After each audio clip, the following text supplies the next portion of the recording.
Hello, everybody. Scott Golden with the Superstars of Wrestling Review Series. January 16th, 1993 is our program on this particular episode. An angry Bret Hart says that he is going to do damage to Razor Ramon, wants to fight him right now for what he did to his brother Owen, and basically says at the Royal Rumble it's going to be a fight. This is all niceties are gone basically. Razor Ramon versus Buck Zumhofe. I've mentioned my dislike for Zumhofe before. You can research online and Google as to why. Anyway, big choke slam by Ramon. Zumhofe doesn't jump very high for it though, but the power's still there. And then we see the inverted second rope on the inside suplex and the Razor Ramon Razor's Edge for the victory here. Razor Ramon just mere weeks away from the Royal Rumble, probably about a week away at this particular juncture. Slick and Kamala address Harvey Whippleman. Basically, Slick on Wrestling Challenge had called a couple of weeks back, had started the chant, "You are a man" for Kamala. And then Kamala last week manages to turn on Harvey Whippleman and Kim Shee after they attack Slick physically. And then we move towards Harvey Whippleman basically saying that Kamala is ruined because of Slick's influence, but that revenge is coming when he brings his big surprise.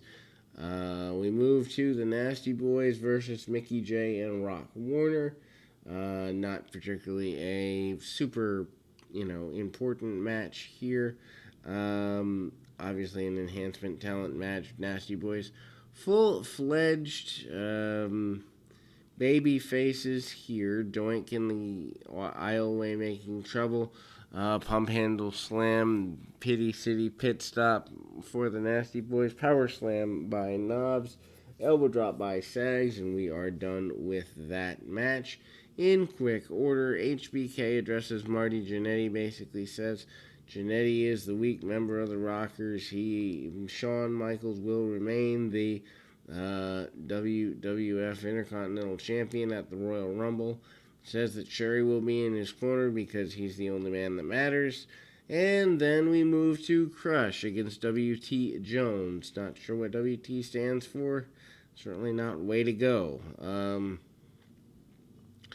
Crush in there, and, he has admonished Doink the Clown previously. We've actually heard that in promos before. Very basic match by Crush. Jones takes an early advantage a little bit, punches, kicks, and the like.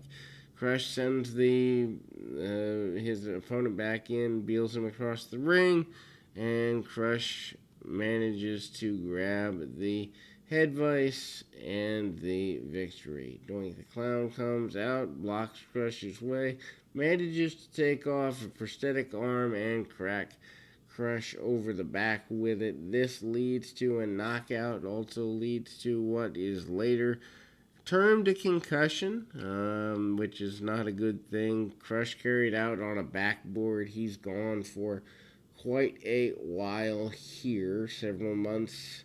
And then we move to Superstars talking about the Royal Rumble, which is happening in about a week, little over a week. So they're all excited about the prospects of getting a championship match with whomever the champion is come Mania. Sean Mooney is plugging the Rumble pretty aggressively in the event center. Papa Shango again says fear Voodoo.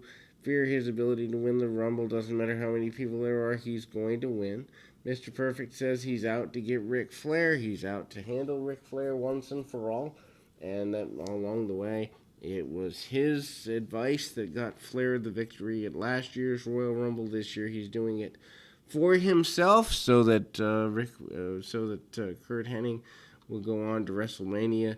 Yokozuna against let's see, Carl Almont, and would not want to be Mr. Elmont in this match. Yokozuna looks like he's put on maybe 10 pounds in a week. It's possible, but anyhow, he disrobes from the kimono and has a red and black outfit on. Chops in the corner by Yoko. Yoko then with the Irish whip. Yoko hits the running splash into the corner. Boom, nails him, and hit the clothesline / palm thrust, depending on your perspective. Yoko then goes to the second rope on the inside, hits the bonsai drop. Mr. Fuji looks on approvingly as he gains the victory. Mean Gene Okerlund does the Royal Rumble report. Flair reiterates during this report that he intends to win the Royal Rumble for what would be the second year in a row. We have not done that yet in 1993, and that's a pretty big deal. Then we move on to, after Flair, let me see here, other members of the Royal Rumble stacking. A week from Sunday is the pay-per-view. Bob Backlund says he's waited 10 years for this opportunity to be the man to go to WrestleMania. Pretty big deal for Backlund. And we announce everything from the Nasty Boys being in the Rumble to various other combatants along the way. Crush being loaded into an ambulance as we come back here. Then we move to Tatanka versus Tom Bennett. Very basic match. One is to expect that the match is simplistic.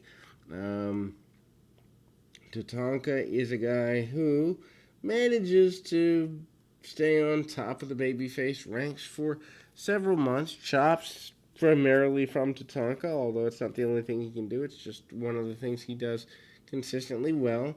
Knocking down his opponent in the process. Hits the top rope chop and the Samoan drop, no pun intended on the rhyming. Event Center Undertaker talks about wanting to, or Paul Bearer talks for him about wanting to bury all of the 29 other combatants in the Rumble. Taker going to, the potential of Taker going to Mania. Repo Man says he wants to repossess a bunch of things, and what better place to do it than everybody hanging out in the Rumble, and he can go on to WrestleMania 9. I can only imagine what a Bret Hart and Repo Man WrestleMania 9 main event would have looked like. I don't think it would have been very pretty. In any event, we move on to the next installment of Superstars after a Steiner's promo. Steiner's basically say Steiner's versus Beverly's. Knuckle up, time to go, and there we go. We close for this week, and we'll be back with more right after this.